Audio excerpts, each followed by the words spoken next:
Hello everyone, this is Sunil Juni physicist and welcome back at my YouTube channel TMBB Physics Classes। पिछले lecture में अपन ने total internal reflection यानी पूर्ण आंतरिक परावर्तन के बारे में स्टडी कर लिया था एंड आज का जो लेक्चर है वो अपने गोलीय या वक्रीय पृष्ठ द्वारा अपवर्तन के बारे में जिक्र करेंगे। ठीक है, एनसीईआरटी की बात करें तो एनसीईआरटी बुक में केवल इस टॉपिक के लिए डेरिवेशन है जिसमें अपन एक फॉर्मूला डेराइव करते हैं, जबकि कंपटीशन की बात करें तो इससे संबंधित कुछ न्यूमेरिकल्स भी आते हैं।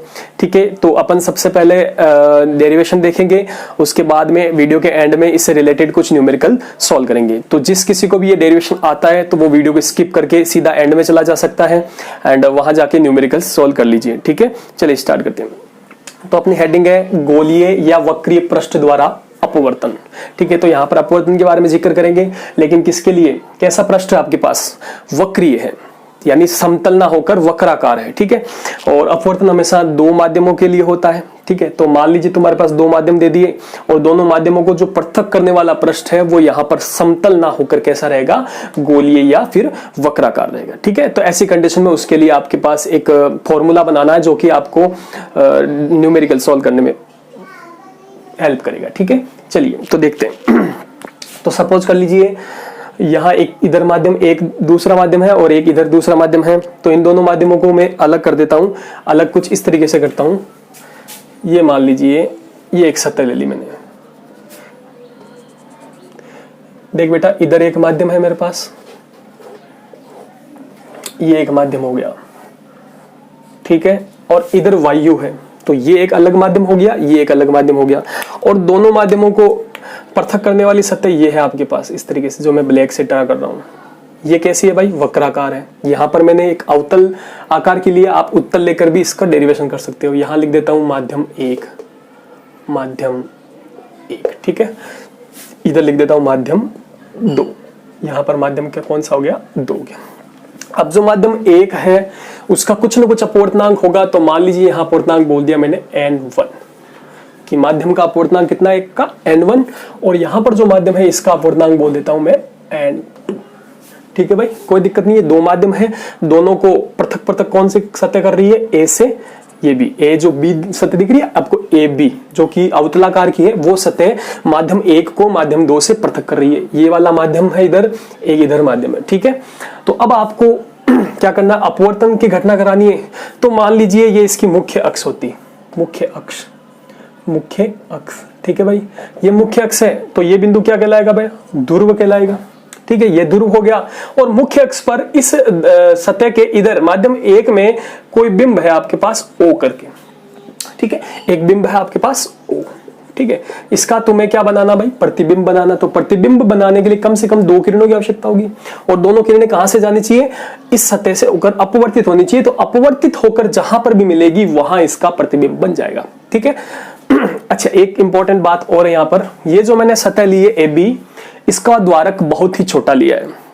ये अजम्पशन आपको करना है कि ये जो AB सतह है इसका द्वारक बहुत ही छोटा है। ठीक है, किनकी कंपैरिजन में? जितनी भी यहाँ पर दूसरी दूरियां नापोगे, जैसे बिंब की दूरी, प्रतिबिंब की दूरी, वक्रता त्रिज्या, फोकस दूरी, तो इन सब की तुलना में इसका जो द्वारक है बहुत ही छोटा ले रहा हूं मैं, ध्यान रखना। यानी जो AB है बहुत छोटा है, और जब AB बहुत छोटा होगा तो इस सतह पर कहीं पर भी कोई बिंदु होगा तो वो बिंदु आपके बिंदु P के नजदीक माना जा सकता है, और नजदीक मानने की स्थिति में उसको सरल रेखीय मान सकते हैं। ये आपको अजम्पशन यहाँ पर ध्यान रखनी है। ठीक है, तो चलिए समझ में आया। माध्यम एक था, माध्यम दो है, इसका अपवर्तनांक n1 है, इसका अपवर्तनांक n2 है। अपवर्तनांक क्या है इसका सेपरेट मैंने वीडियो बना रखा पहले।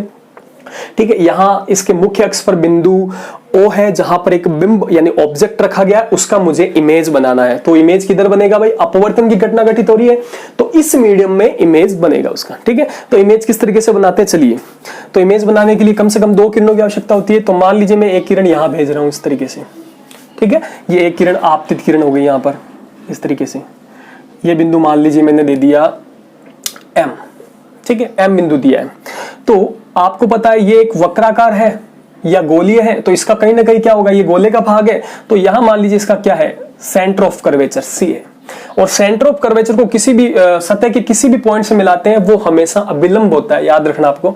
तो ये इसका क्या हो गया भाई? यहां पर ले जाते हैं इसको, तो ये इसका क्या हो गया बेटा? अभिलंब हो गया।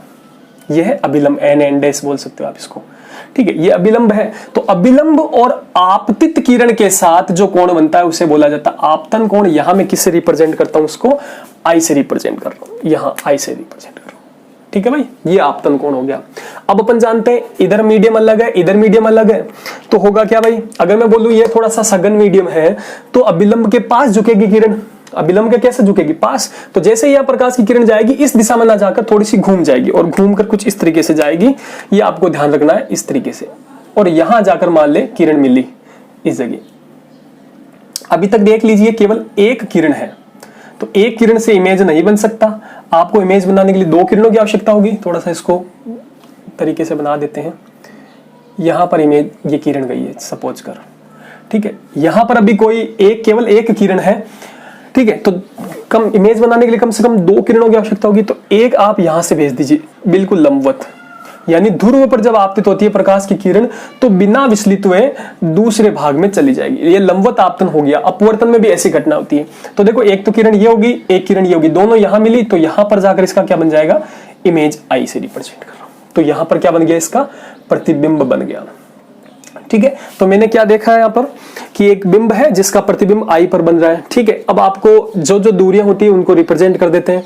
तो बेटा ये हो गया सेंटर ऑफ कर्वेचर, ये हो गया ध्रुव, इनके बीच की दूरी को बोला जाता है रेडियस ऑफ कर्वेचर, यानी कि कैपिटल आर। तो यहां मैं रिप्रेजेंट कर सकता हूं इसको कैपिटल आर। ठीक है भाई, और इमेज की जो ध्रुव से दूरी होती है इसको लिखा जाता है अपने पास वी से। ठीक है, और जो ऑब्जेक्ट की ध्रुव से दूरी होती है इसको लिखा जाता है यू से। ठीक, तो ये सारी चीजें अपन ने लिख दी है।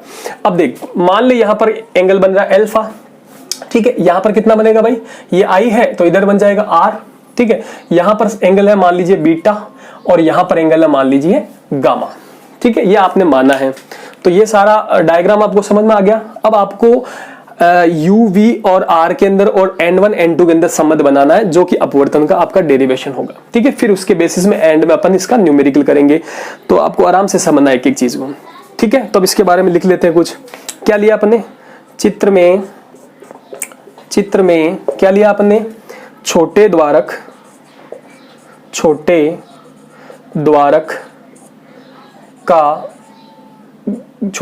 की गोलीय या छोटे द्वारक का गोलीय पृष्ठ का नाम क्या है भाई, AB दर्शाया गया है, जो कि n1, n2 अपवर्तनांक वाले n1, n2 अपवर्तनांक वाले पारदर्शी माध्यमों, कौन कौन से हैं पारदर्शी माध्यमों को पृथक करता है। ठीक है भाई, ये अपन ने क्या बोल दिया कि चित्र में छोटे द्वारक का गोलीय पृष्ठ AB दर्शाया गया है जो कि n1 तथा n2 अपवर्तनांक वाले पारदर्शी माध्यमों को पृथक कर रहा है। ठीक है, द्वारक कैसा है, यहां पर छोटा है। ठीक है, अतः बिंदु M तथा P अति निकट है, इसलिए MP को सरल रेखा मान सकते हैं।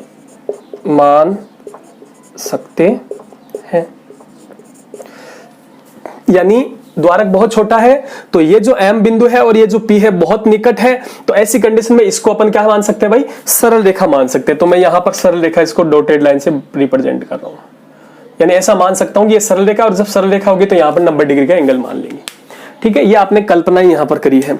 ठीक है, अब बिंदु O पर बिंब है जिसका प्रतिबिंब कहां पर बनाया आपने, I पर बनाया है। ठीक है, तो ये आपको लिखने की जरूरत नहीं है। चलिए अब डायग्राम में देखिए, आप डायग्राम की बात करें तो अपवर्तन हो रहा है, दो माध्यम है, एक गोलीय सतह है, तो ऐसी कंडीशन में अपन अपवर्तन का दूसरा नियम यानी स्नेल का नियम लगा सकते हैं। ठीक है, तो स्नेल का नियम लगाते हैं, देखिए जरा आराम से देखना। स्नेल के नियम से, तो स्नेल का नियम लगा जरा। तो स्नेल का नियम बोलता है sine I upon sine R is equal to N2 upon N1, जहां N2 होता है दूसरे मीडियम का अपवर्तनांक, N1 होता है पहले मीडियम का अपवर्तनांक, I होता है आपतन कोण और R होता है अपवर्तन कोण। ठीक है भाई, तो लगा लीजिए sine I upon sine R is equal to N2 by N1, ये लगाया आपने। अब देख द्वारक बहुत छोटा है तो यहां पर जो कोण होंगे ना I और R वो भी बहुत छोटे होंगे, ये याद रखना आपको। ठीक है, तो अब पक्षांतरण कर लीजिए तो बन गया N1 sine I is equal to N2 sine R।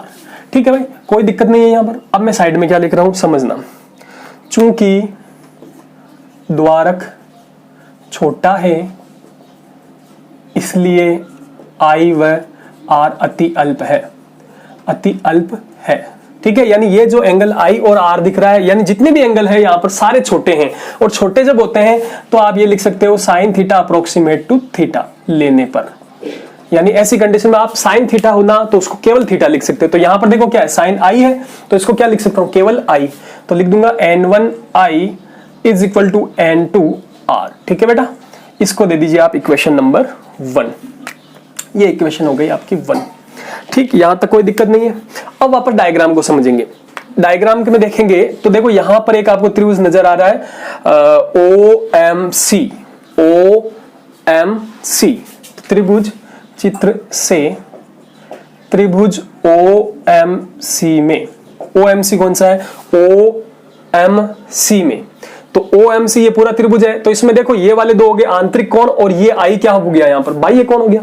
तो O में एंगल I बाह्य कोण है, बाह्य कोण है। ठीक है, जो बाह्य कोण होता है तो आपने छोटी कक्षा में मैथ्स में पढ़ रखा है कि दो आंतरिक कोणों का योग बाह्य कोण के बराबर होता है। तो मैं क्या लिख सकता हूं, एंगल I बराबर angle alpha plus angle beta. तो यहां पर क्या लिखूंगा, angle I is equal to लिख लूंगा, या सीधा सीधा लिख लेता हूं I is equal to alpha plus beta. इसको दे दीजिए इक्वेशन नंबर 2, कोई दिक्कत नहीं है। इसी प्रकार से एक दूसरा त्रिभुज ले रहा हूं मैं, आपके पास ये त्रिभुज बड़ा वाला MIC, इसी प्रकार त्रिभुज MIC में, MIC में इसमें बाह्य कोण कौन सा हो गया, देखो जरा, ये बाह्य कोण हो गया। तो लिख दूं मैं एंगल बीटा बाह्य कोण है, बाह्य कोण है। तो ऐसी कंडीशन में इसके लिए भी बाह्य कोण बराबर लिख दूंगा दो आंतरिक कोणों का योग, यानी मैं लिख सकता हूं beta is equal to R, beta is equal to R plus gamma. यहां देखना ये R है और ये गामा है, तो गामा को थोड़ा सा ऊपर मोड़ना आपको ऊपर की तरफ। ठीक है भाई, तो यहां से R का मान निकालिए, R बराबर क्या हो जाएगा भाई, बीटा माइनस गामा। इसको इक्वेशन नंबर दे दीजिए 3। तो तुम्हारे पास 3 इक्वेशन हो चुकी, 1, 2 एंड 3। आपको कुछ नहीं करना, देखो 2 के अंदर I का वैल्यू है और 3 में R का वैल्यू है, यहां पुट कर सकते हो आप। ठीक है, तो आपको क्या करना है, 2 एंड 3 से वैल्यू किस में रखनी है, 1 में। तो यहां लिख देता हूं समीकरण 2,3 का मान 1 में रखने पर, तो चलिए रखते हैं फटाफट से यहां पर। तो एक ये रही, तो N1 की जगह N1 रख दिया आपने, ब्रैकेट I की जगह ये वैल्यू पुट कर दो alpha plus beta is equal to N2 की जगह N2 एंड R की जगह ये वैल्यू रखना है, तो beta minus gamma. Beta minus यहाँ पर क्या लिखा हुआ है, गामा है, ध्यान रखना। अब करना कुछ नहीं है, इसको अंदर गुणा कर सकते हो तो यहां आ जाएगा, देखना इसको तरीके से। तो क्या हो गया भाई, इस जगह से लिख रहा हूं मैं N1 अल्फा, ठीक है, प्लस N1 बीटा, ठीक है, इज इक्वल टू हो जाएगा N2 beta minus N2 gamma. ठीक है, माइनस वाला जो है टर्म वो इधर ले आएंगे तो वो इधर आ जाएगा, तो N1 alpha plus N2 gamma is equal to, ये इधर का जो प्लस का उधर जाएगा तो माइनस का, और दोनों में देखो बीटा बीटा कॉमन आ रहा है। ठीक है, तो बीटा कॉमन लेंगे तो N2 माइनस N1 और यहां बन जाएगा बीटा। ठीक है, कोई दिक्कत नहीं है यहां तक। अब आपको कुछ नहीं करना, ये आपके पास समीकरण आ गई। अब इसके अंदर अल्फा बीटा और गामा की वैल्यू पुट करनी है। अल्फा बीटा और गामा की वैल्यू वो कहां से पुट करेंगे, ये त्रिभुज तुम्हारे पास, इसमें समकोण त्रिभुज लेंगे। तो चलिए चित्र से वापस, चित्र से समकोण त्रिभुज में अब कौन सा समकोण त्रिभुज है, पहला ले रहा हूं मैं OPM OPM, देखो OPM, इसमें देखो अल्फा का मान निकाल सकते हैं, तो OPM, त्रिभुज OPM, ठीक है। OPM में क्या होगा भाई, देखो ये अल्फा बीटा सारे बहुत छोटे हैं, तो tan अल्फा जब निकालेंगे तो उसको केवल अल्फा लिख सकते हैं, ठीक है। तो क्या लिखूंगा मैं, tan alpha approximate to alpha is equal to हो जाएगा लंब बटा आधार होता है, तो लंब कितना है बेटा, MP, लंब हो गया MP बटा आधार कितना हुआ, PO। अब PO का मान कितना, देखो इधर नापी गई दूरी, ये प्रकाश इधर आ रहा है, LIGHT लाइट इधर आ रही है, तो इसकी उल्टी दिशा में नापी गई दूरी कैसी होती है, नेगेटिव। तो PO का मान वहां से सीधा सीधा कितना रख सकते हो तुम, नेगेटिव। तो क्या हो जाएगा, MP अपॉन माइनस U। ये जो वैल्यू है वो किसकी आई है भाई, ये अल्फा की आ गई तुम्हारे पास, ठीक है। अब इसी प्रकार से अपन किसका निकालते हैं, बीटा का और गामा का। तो त्रिभुज बीटा निकालने के लिए ये त्रिभुज लेंगे MPC, त्रिभुज MPC में निकालिए tan बीटा अप्रोक्सीमेट टू केवल बीटा इज इक्वल टू कितना हो जाएगा, लंब बटाकरण यानी MP अपॉन PC। तो MP अपॉन PC देखो जरा, P से C तक की दूरी क्या होगी, R, और पॉजिटिव ली जाएगी, ठीक है। तो इसको भी मैं रेड कलर के बॉक्स में पुट कर देता हूं, अल्फा का गया, बीटा का गया। अब आपको लेना है गामा का वैल्यू, तो गामा के लिए ये पूरा बड़ा वाला त्रिभुज कौन सा, MPI, ये पूरा वाला देखिए, ठीक है। तो ये गामा का वैल्यू निकालेंगे इसमें से, तो MPI, त्रिभुज MPI में क्या होगा भाई, tan गामा अप्रोक्सीमेट टू ले लेंगे गामा इज इक्वल टू सीधा सीधा MP डिवाइडेड बाई PI की वैल्यू देखो जरा कितनी है, प्लस का V, तो MP अपॉन प्लस का V, ठीक है। इसको भी आप रेड कलर के बॉक्स में रख दीजिए। तो देखो रेड कलर के बॉक्स देखिए, अल्फा बीटा और गामा की वैल्यूज वहां से आ गई है। ये सारी वैल्यूज अगर आप बात करें, इसको मैं 4 नंबर दे देता हूं इक्वेशन को, तो 4 में रख सकते हैं अपन। तो समीकरण 4 में मान रखने पर, समीकरण 4 में मान रखने पर, चलिए भाई फटाफट से मान रखते हैं इनमें सब में। तो क्या हो जाएगा बेटा, n1 की जगह n1 है, कोई दिक्कत नहीं है। अल्फा की वैल्यू कितनी है, MP बटा माइनस U, तो MP बटा माइनस का U है यहाँ पर, ठीक है बेटा, कोई दिक्कत नहीं है ये, ठीक है। एंड प्लस का है N2, और गामा की वैल्यू ये पड़ी MP अपॉन V प्लस का, कोई दिक्कत नहीं है, एज इक्वल टू, ठीक है, इज इक्वल टू क्या बन रहा है, N2 माइनस N1, यानी N2 माइनस N1 और ब्रैकेट लगाकर बीटा की वैल्यू ये पड़ी MP बटा R, MP बटा में R। अब ऊपर गौर से देखोगे तो LHS में और RHS में MP है, तो ये MP कट गया यहाँ पर, तो बचा क्या बेटा, इधर माइनस का N1 अपॉन U, इधर N2 अपॉन V, इधर N2 minus N1 upon U। तो इसको आप अरेंज करके ऐसे लिख सकते हो, ये माइनस की टर्म्स में बाद में लिख रहा हूं, ये प्लस वाली पहले लिख रहा हूं, तो इसको ऐसे लिख सकता हूं N2 बटा V, ये पहले लिखा मैं सेकेंड टर्म, और ये अब दूसरी रख दो, माइनस है, minus N1 upon U is equal to बन रहा है N2 माइनस N1, और ब्रैकेट में बटा के अंदर आ गया कैपिटल R, ठीक है। ये रिजल्ट तुम्हारे पास इंपॉर्टेंट है, ये रिजल्ट बहुत ही ज्यादा इंपॉर्टेंट है, किसके लिए, जो अपने डेरिवेशन का नाम लगा रखा गोलीय या वक्रीय पृष्ठ द्वारा अपवर्तन, MTRL। मुझे तो रट लो बेटा इसको तो, ठीक है। अब यहां पर पता होना चाहिए कि N2 क्या है, N1 क्या है, V क्या है, U क्या है और R क्या है। तो फटाफट से देख जरा, बात करते हैं N2 की। तो N2 देखिए इसमें किधर है, ये माध्यम 2 है, और माध्यम 2 कौन सा है, जिसमें कौन सी किरण है आपके पास, अपवर्तित किरण है। कौन सी किरण है भाई, अपवर्तित किरण हो, ठीक है। और N1 क्या है, माध्यम 1 है, जिसमें कौन सी किरण है, आपतित किरण हो। कौन सी किरण हो, आपतित किरण हो, या ऐसे बोल सकते हैं बिंब हो, और इसमें बोल सकते हैं प्रतिबिंब हो। तो यहां पर N1 और N2 के बारे में ही आपको पता होनी चाहिए, बाकी U, V और R तो अपन जानते हैं। U तो होता है बिंब की दूरी, V होता है प्रतिबिंब की दूरी, और R होता है वक्रता त्रिज्या। तो यहां पर मैं आपको लिख रहा हूं कि जहां N1 क्या है और N2 क्या है, ये आपको पता होना चाहिए। तो N1 बराबर क्या लिख सकता हूं बेटा मैं, वह माध्यम या माध्यम का अपवर्तनांक, उस माध्यम का अपवर्तनांक, उस माध्यम का अपवर्तनांक जिसमें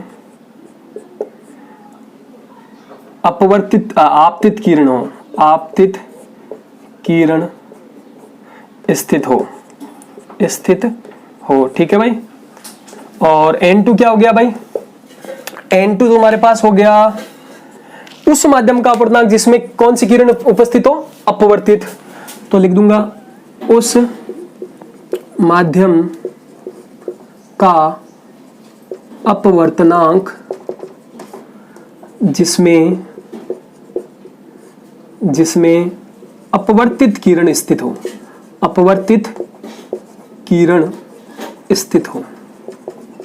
ठीक, तो यहां तक आपने डेरिवेशन कर लिया। इस डेरिवेशन में मेन आपको ये फॉर्मूला याद रखना है, और इसमें देखो हमेशा n2 बटा में v आएगा, फिर माइनस, और ये n2 minus n1 upon r। ठीक है भाई, ये पूरा राइट डाउन कर लीजिए, फिर अपन इसके बेसिस पे न्यूमेरिकल देखते हैं। चलिए, तो अब अपन अपवर्तन के आधार पर कुछ न्यूमेरिकल्स देख लेते हैं। तो पहला न्यूमेरिकल है आपके, कांच की एक गोलीय सिरे वाली छड़ जिसकी वक्रता त्रिज्या 30 सेंटीमीटर है। तो यहां डायग्राम में बता रखा है, ये छड़ है जिसकी गोलीय सिरे वाली छड़ है आपके पास, जिसकी वक्रता त्रिज्या कितनी देर की है, 30 सेंटीमीटर, यानी ये कि कैपिटल आर है यहां पर। ठीक है, और इसके सामने बिंदु ओ पर, ये बिंदु ओ है, वहां पर वस्तु रखी गई है जिसका प्रतिबिंब कहां बनेगा, ये आपको पूछा गया है। और देखो, प्रतिबिंब पूछा जाता है कि कहां बनता है, तो प्रतिबिंब की स्थिति पूछी जाती है, और स्थिति ज्ञात करने के लिए आपको क्या ज्ञात करना पड़ेगा, v ज्ञात करना पड़ेगा। ठीक है, तो चलिए देखते हैं अपन इसको सॉल्यूशन। और देखो, ये एयर मीडियम है, इधर ग्लास हो गया, इसका अपवर्तनांक आपको याद रखना 1.5 होता है, और एयर का होता है 1। ठीक है भाई, और ये 15 सेंटीमीटर क्या दे रखा है, इधर वस्तु की दूरी दे रखी है, यानी कि क्या दे रखा है आपको, u, और ये क्या दे रखा है आपको, r। तो जो चीज दे रखी होती है वो लिख लीजिए। u बराबर हो गया माइनस का 15 सेंटीमीटर। माइनस क्यों लगा, क्योंकि देखो प्रकाश इधर से जाएगा, तो प्रकाश की उल्टी दिशा में नापी गई दूरी कैसी होगी, नेगेटिव होगी। ठीक है बेटा, और ये इधर जो r है, r की वैल्यू कितनी दे रखी है, 30 सेंटीमीटर, कोई दिक्कत ना है। ठीक है बेटा, अब देख क्या क्या चीजें दे रखी है, n1 बराबर दे रखा 1, और n2 बराबर कितना दे रखा 1.5। ठीक है, और फाइंड में क्या करना है तुम्हें, फाइंड में तुम्हें निकालना है v, यानी प्रतिबिंब की स्थिति, दैट मींस कि प्रतिबिंब कहां बनने वाला है। ठीक, तो चलिए सॉल्यूशन में, सॉल्यूशन के लिए अपवर्तन है, तो अपवर्तन का फॉर्मूला लगा लीजिए, अभी अभी पढ़ा था, n2 by v minus n1 by u is equal to n2 minus n1 by r। कोई दिक्कत ना है। चलो बेटा, वैल्यूज पुट करना है। n2 की वैल्यू कितना है बेटा, जरा फटाफट से देख, n2 1.5 डिवाइडेड बाई v की जगह कुछ नहीं पता तो v रख दे, माइनस n1 की जगह कितना है बेटा 1 है, डिवाइडेड बाई u की जगह कितना है माइनस का 15 है, is equal to 1.5 minus 1 divided by 30। कोई दिक्कत ना है, ये माइनस माइनस क्या हो जाना है, प्लस हो जाना है। चलिए बेटा, कोई दिक्कत ना है, तुम्हें v निकालना है, ध्यान रख लेना है ना। तो 1.5 डिवाइडेड बाई v, ये प्लस वाली वैल्यू उधर जाएगी तो माइनस। ठीक है, और वहां पर देखो 1.5 में से 1 जाएगा तो 0.5, और 0.5 को तुम लिख सकते हो 1/2, और ऑलरेडी यहां पर 30 दे रखा है। ठीक है बेटा, और ये वैल्यू प्लस की उधर जाएगी तो माइनस 1/15, कोई दिक्कत ना है। ठीक है बेटा, अब क्या करना है, कुछ नहीं करना, ले से लेना अब आपको। ठीक है, तो ले से कितना आ जाएगा, ले से आ गया, देखो ये 60 है, ये 15 है, तो ले से 60 आ गया, यहां से 1 और यहां से 4। ठीक है, अब आपको निकालना क्या है, v निकालना। ठीक है, तो चल आगे।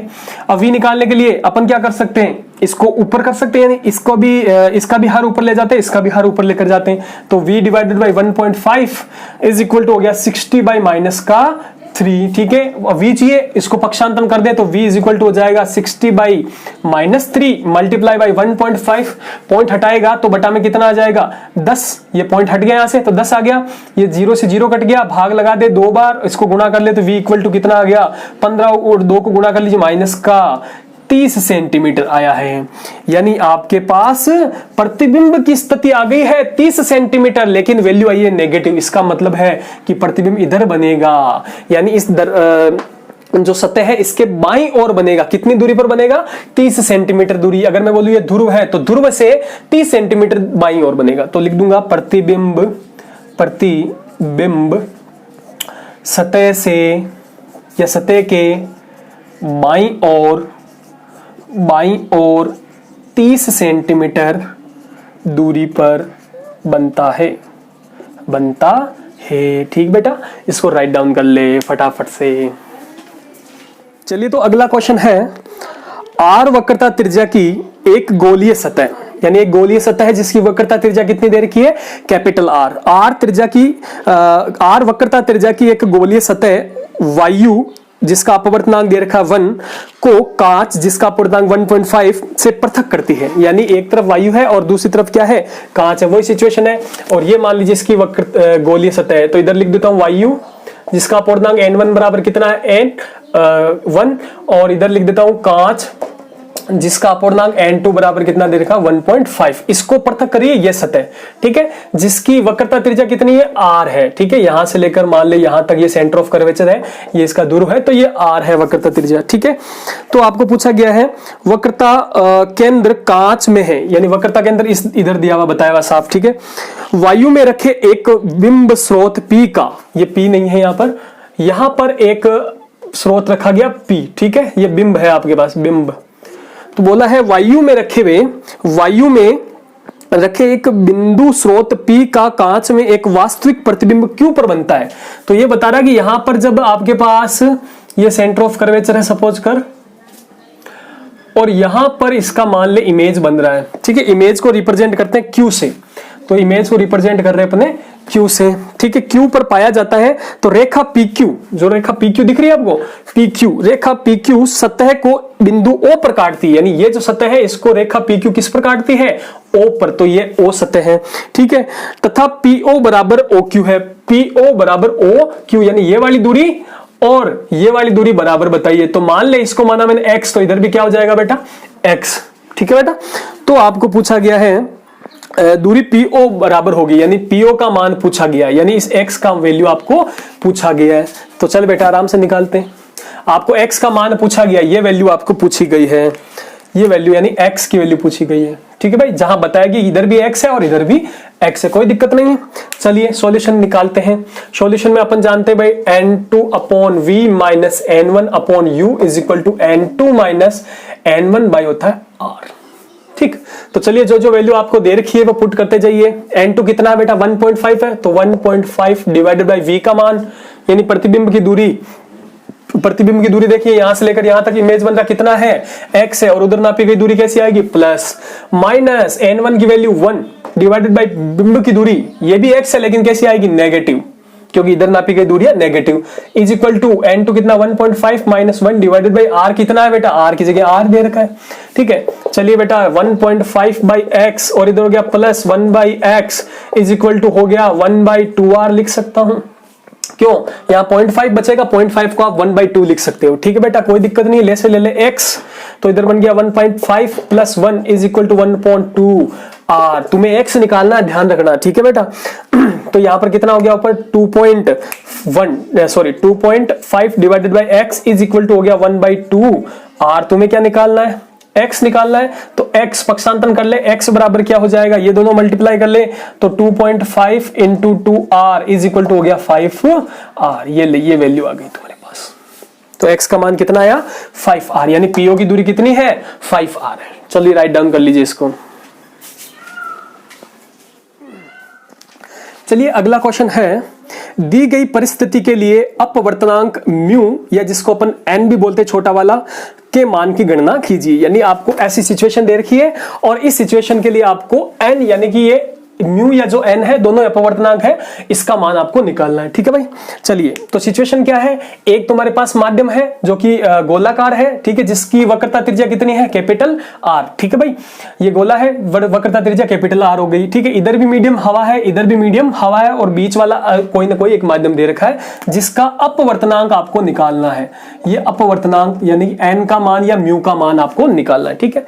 सिचुएशन क्या दे रखी है, इधर कहीं ना कहीं कोई बिंब होगा जिससे कोई समांतर प्रकाश की किरणें आ रही है, और वो इस कर्व सतह से अपवर्तन के पश्चात किस बिंदु पर फोकसित हो रही है, इसकी दूसरी सतह पर फोकसित हो रही है, ठीक है बेटा। इसका मतलब ये समांतर आ रही है, तो कहां से आ गई, यहां बिंब की बात करूं तो बिंब समांतर कब आता है प्रकाश की किरणें, जब बिंब कहां पर हो, अनंत पर हो, तो u का मान कितना हो जाएगा -∞ इसके लिए, ठीक है भाई। और v की बात करें तो v होता है इस जगह से यहां तक की दूरी, तो यहां इमेज बन रहा है और ये इधर ऑब्जेक्ट होगा, तो ये वाली दूरी कितनी हो जाएगी, ये r है तो डबल करेंगे तो 2r हो गया, कोई दिक्कत नहीं है। इसका n2 का मान कितना है बेटा n है, और n1 का मान हवा है, हवा के लिए कितना होता है 1 होता है। चलिए वही formula n2 by v minus n1 upon u is equal to n2 minus n1 by R. ठीक है बेटा, चल लगा फटाफट से। तो n2 का मान कितना है, n, जो कि आपको निकालना है यहाँ पर।